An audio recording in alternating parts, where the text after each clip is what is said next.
Hello students, welcome to my YouTube channel. आज हम start करने जा रहे हैं 10th क्लास का जो थर्ड चैप्टर है आपका मेटल्स और नॉन मेटल्स। ठीक है, तो मैं आज आपको यहाँ पर मेटल्स और नॉन मेटल के बारे में थोड़ा सा इंट्रोडक्शन दूंगा। ठीक है, कि मेटल्स क्या होते हैं, नॉन मेटल्स क्या होते हैं, ये कहाँ से आते हैं, किस तरीके से इनको एक तरीके से प्योर किया जाता है, इसके बारे में थोड़ा सा मैं आपको इंट्रोडक्शन दूंगा। ठीक है, तो चलो स्टार्ट करते हैं आपका मेटल्स और नॉन मेटल। देखो, सबसे पहले आप ये समझें कि जो मैटर होता है, ठीक है, मैटर की आपके लिए क्लासिफिकेशन होती है। एक फिजिकल क्लासिफिकेशन होती है, क्लासिफिकेशन, और एक होती है आपकी केमिकल क्लासिफिकेशन। ठीक है, केमिकल क्लासिफिकेशन। ठीक, अब फिजिकल क्लासिफिकेशन में आपके लिए यही होते हैं कि आपके लिए सॉलिड क्या होते हैं, ठीक है, और इसमें क्या होता है सॉलिड, और आपके लिए लिक्विड, और एक होता है आपका इसमें क्या होता है गैस। तो इसके बारे में तो अभी हमें कोई मतलब नहीं है, लेकिन इसमें आप जब देखते हैं केमिकल क्लासिफिकेशन में इसके टाइप होते हैं। एक होता है प्योर सब्सटेंस, और एक होता है मिक्सर। एक क्या होता है आपका मिक्सर। प्योर सब्सटेंस हमारे दो टाइप के होते हैं। ठीक, एक होता है आपका एलिमेंट्स, और दूसरा होता है आपका क्या कंपाउंड। ठीक है, कंपाउंड। ठीक है, मिक्सर हमारे दो तरीके के होते हैं। एक होता है आपका होमोजीनियस मिक्सर, एक होता है आपका हेट्रोजीनियस। ठीक है, तो हमें इनसे तो अभी कोई मतलब नहीं है, हम बात कर रहे हैं कि मेटल्स हैं नॉन मेटल में। तो इनके जो एलिमेंट्स के जो तीन टाइप होते हैं, एलिमेंट जो हमें मिलते हैं वो हमारे तीन टाइप में मिलते हैं। एक होता है आपके लिए मेटल्स, दूसरा होता है आपका नॉन मेटल, ठीक है, नॉन मेटल्स, और तीसरा है आपका metalloids.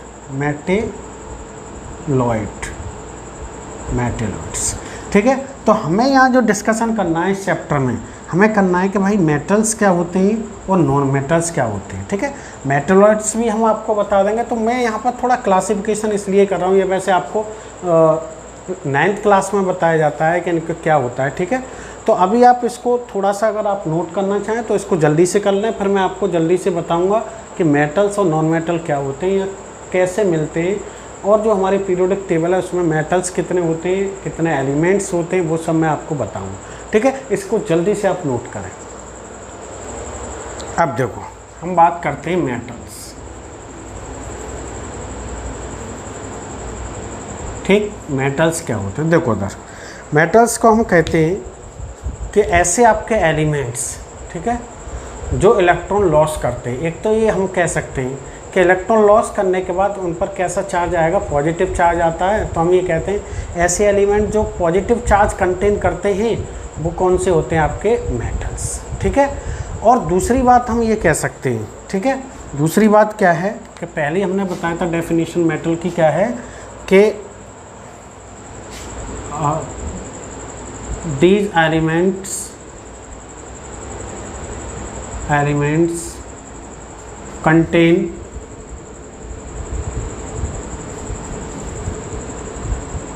positive charge by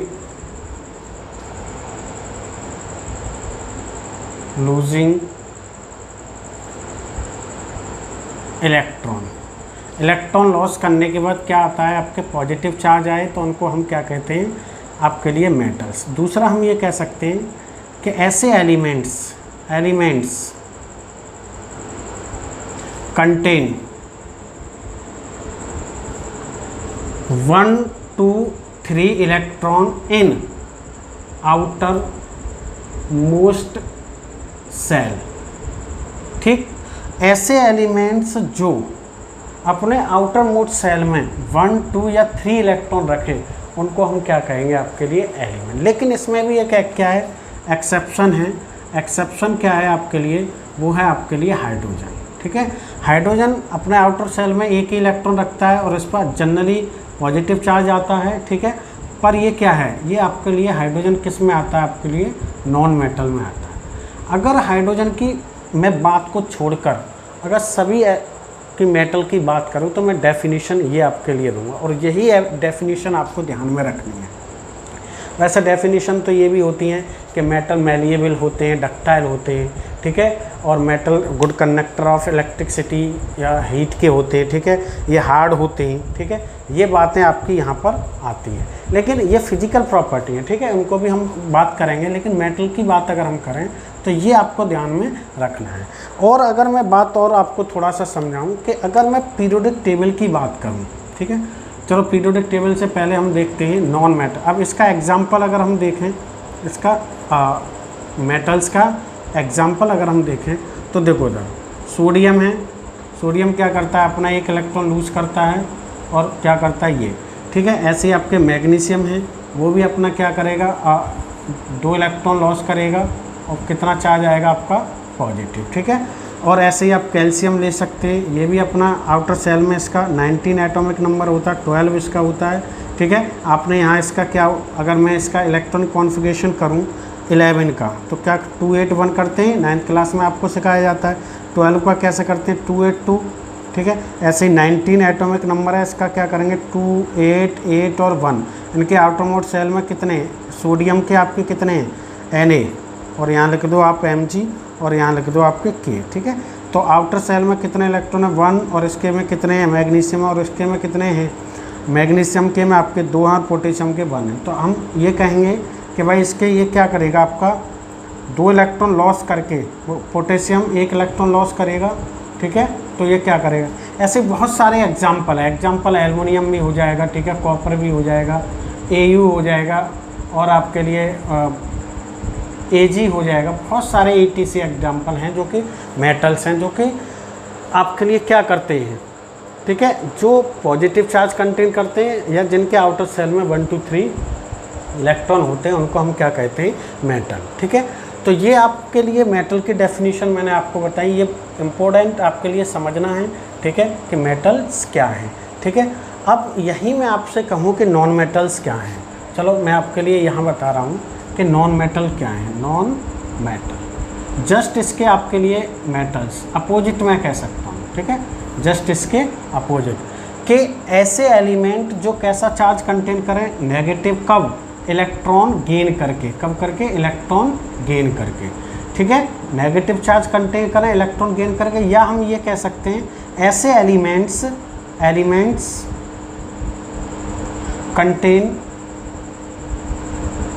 contains देखो 4, 5, 6 और 7 electron in outer most shell, ठीक। या तो हम ये कह सकते हैं जिनके आउटर मोस्ट सेल में 4, 5 और 6 और 7 इलेक्ट्रॉन हों, वो हमारे क्या होंगे, आपके नॉन मेटल, ठीक।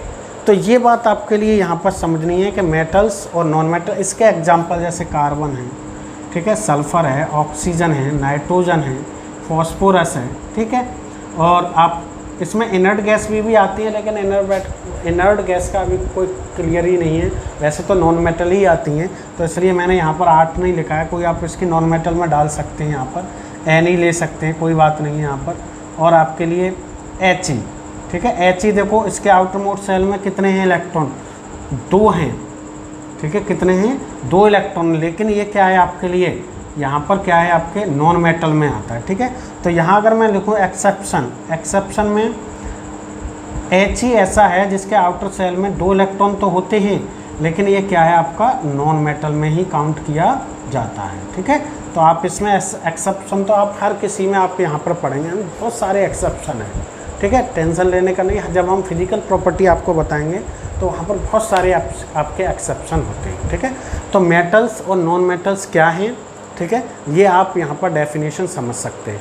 और ये भी कह सकते हैं हम कि नॉन मेटल्स कैसे होते हैं, मैलिएबल नहीं होते, डक्टाइल प्रॉपर्टी नहीं रखते, ठीक है, और हार्ड नहीं होते, जनरली क्या होते, सॉफ्ट होते हैं, जनरली इनकी डेंसिटी कम होती है। ये सभी हम आपको फिजिकल प्रॉपर्टी में डिस्कशन करेंगे, ठीक है। तो अभी मैं यहाँ पर केवल आपके लिए मेटल्स और नॉन मेटल्स क्या हैं और कैसे ये मिलती हैं हमें अर्थ क्रस्ट में, कौन सा ज़्यादा मेटल्स होता है, कौन सा ज़्यादा नॉन मेटल्स, ये बात हम यहाँ पर डिस्कशन करेंगे। ठीक है, तो अभी आप इसको जल्दी से नोट कर लें। ठीक है, मैं अभी इसके बारे में और भी आपको कुछ बातें बताऊँगा, नोट करें। देखो आगे देखो क्या मैं बताने जा रहा हूँ थोड़ा सा। जैसे अगर हम देखें कि हमारे पास एलिमेंट टोटल जो हमारी पीरियोडिक टेबल में है वो एलिमेंट 180 होते हैं एलिमेंट। ठीक है, जिसमें जनरली लगभग ये मान लो आप 95 तो आपके लिए मेटल्स हैं। ठीक है, 95 क्या है आपके मेटल्स हैं। लगभग आपके 17 क्या हैं आपके लिए नॉन मेटल, मैं कह सकता हूँ नॉन मेटल्स। ठीक है, और लगभग क्या है आपके लिए 6 के करीब 6 ही हैं। ठीक है, ये क्या है आपके मेटेलॉइड, ये क्या है आपके मेटेलॉइड। ठीक है, ये आपके लिए यहाँ पर पीरियोडिक। अब आप यहाँ अंदाज़ा लगा सकते हैं कि सबसे ज़्यादा आपके लिए क्या है यहाँ पर मेटल्स हैं। ठीक है, जिसमें कुछ मेटल्स जनरली मेटल्स कैसे हैं, जनरली आपके लिए क्या है सॉलिड फॉर्म में हैं, कुछ आपके कैसे हैं यहाँ पर लिक्विड फॉर्म में भी मिलेंगे आपको। ठीक है, और गैस फॉर्म में तो नहीं है। नॉन मेटल्स आपके क्या होते हैं, ये तीनों फॉर्म में आपके लिए मिल जाते हैं, मतलब सॉलिड में भी मिलते हैं। ठीक है, लिक्विड में भी आपके लिए मिल जाते हैं। ठीक है, और गैस फॉर्म में भी आपके मिलते हैं। जनरली क्या होता है, जैसे 17 है तो लगभग 11 तो गैस फॉर्म में ही होते हैं। जैसे आपके लिए मैं N2 कहूँ, O2 कहूँ, Cl2 कहूँ, ये गैस फॉर्म में। केवल एक नॉन मेटल्स ऐसा है जिसको हम क्या बोलते हैं ब्रोमाइन, क्या बोलते हैं ब्रोमीन, जो कि आपके लिक्विड फॉर्म में होता है। और लगभग इसके अलावा कितने आपके बचे 12, लगभग आपके लिए 5 यहाँ पर मान सकते हैं हम कैसे होते हैं आपके सॉलिड होते हैं। कैसे हैं आपके सॉलिड, ये आपको बात यहाँ पर ध्यान में रखनी है। और मेटेलॉइड है ये तो आपके लगभग सॉलिड फॉर्म में ही मिलते हैं हमें। ठीक है, तो ये पीरियोडिक टेबल में सबसे अधिक क्या है आपके लिए मेटल्स हैं। ठीक है, और ये आपके नॉन मेटल है ये। अब देखो जैसे पीरियोडिक टेबल अगर मैं समझाऊँ तो किस तरीके से, जैसे ये है आपके लिए देखो पीरियोडिक टेबल में, ये आपके लिए मैं थोड़ा सा पीरियोडिक टेबल बता रहा हूँ, इसको मैं जल्दी से समझाऊंगा। ये एस ब्लॉक बोला जाता है, क्या है एस ब्लॉक में। ठीक है, इसके बाद ये है लगभग यहाँ से 3 से लेकर 12 तक ये आपके लिए ग्रुप हैं। फिर 13, 14, 15, 16, 17 और 18, 13, 14, 15, 16, 17 और 18। ठीक है, ये क्या है यहाँ पर, इसको हम डी ब्लॉक एलिमेंट बोल देते हैं। ठीक है, डी ब्लॉक। और यहाँ से 13 से लेकर और आपके 18 से क्या होते हैं आपके P block element, P block element. ठीक है, और एक और आपके लिए ग्रुप होता है जिसको हम एफ ब्लॉक, जो पीरियोडिक टेबल में आप देखना नीचे की तरफ होता है, इसमें 2 सीरीज होती है 4F और 5F। ठीक है, तो मैं यहाँ बना दूँ थोड़ा सा उसे कि जैसे एक सीरीज मैंने ये मान ली और एक आपके लिए ये, इसको मैं बोलूँगा F block element, F block element. ठीक है, एलिमेंट्स। ठीक, इसमें 4F सीरीज होती है एक होती है 5F सीरीज। ठीक है, तो मैं ज़्यादा कुछ नहीं बताऊंगा। देखो इसमें होता क्या है कि जैसे ही हम लेफ़्ट टू राइट चलते हैं, लेफ़्ट टू राइट यहाँ से यहाँ चल रहे हैं, तो नॉन मेटल बनने की जो एक तरीके से नॉन मेटल क्या होती है, नॉन मेटल की प्रॉपर्टी क्या होती है आपके लिए इंक्रीज़ होती है, प्रॉपर्टीज़ क्या होती है आपके लिए इंक्रीज़ होती है। ठीक है, इसका मतलब क्या हुआ कि अगर मैं लेफ़्ट साइड में देखूँ इधर तो अधिकतर मेटल्स होते हैं। ठीक है, और जैसे ही मैं राइट साइड में जाता हूँ लगभग 13 से लेकर आगे जब हम जाते हैं 14, 15, तो यहाँ पर नॉन मेटल्स होते जाते हैं। ठीक है, और इस डी ब्लॉक में सभी लगभग क्या है, डी ब्लॉक और एफ ब्लॉक में सभी क्या हैं आपके लिए मेटल्स हैं। ठीक है, तो हम देखते हैं कि लेफ़्ट साइड पर इधर जब टेबल को शुरुआत करते हैं पीरियोडिक टेबल में, जिसमें एस ब्लॉक है, उसमें लगभग सभी आपके लिए क्या हैं, एक एक्सेप्ट हाइड्रोजन को छोड़कर सभी क्या हैं आपके लिए मेटल्स हैं। ठीक है, डी ब्लॉक में ऑल एलिमेंट जनरली मेटल्स। ठीक है, और जैसे ही पी ब्लॉक में जब हम जाते हैं तो पी ब्लॉक में भी अधिकतर आपके लिए नॉन मेटल मिलेंगे, कुछ इसमें मेटल्स भी हैं और कुछ आपके इसमें मेटेलॉइड भी मिलेंगे। मेटेलॉइड हमेशा क्या होते हैं आपके लिए पी ब्लॉक में रखे जाते हैं। वैसे जनरली मैं आपको बताऊं कि मेटेलॉइड जो होते हैं, ठीक है, मेटेलॉइड्स, ठीक है, जैसे आपके लिए सिलिकॉन है, ठीक है, जर्मेनियम है, ठीक है, आर्सेनिक है, ठीक है, एंटीमनी है Sb, ठीक है, और एक पोलेनियम है। इनको हम जनरली क्या कहते हैं आपके लिए मेटेलॉइड। मेटेलॉइड क्या होते हैं आप जानते हैं 9th क्लास में कि मेटल्स और नॉन मेटल दोनों की प्रॉपर्टी रखें, उनको हम क्या कहते हैं आपके लिए मेटलॉइड कहते हैं। ठीक है, तो ये मैंने आपको थोड़ा जनरली एलिमेंट्स के बारे में बताया, कितने मेटल्स होते हैं, कितने किस फॉर्म में होते हैं। ठीक है, ये आप इसको जल्दी से आप थोड़ा सा नोट कर लें। मैं एक बात और इसमें थोड़ा सा समझाने जाऊंगा। ठीक है, तो जल्दी से इसे आप नोट करें। आगे देखो, नेक्स्ट एबंडेंट इन अर्थ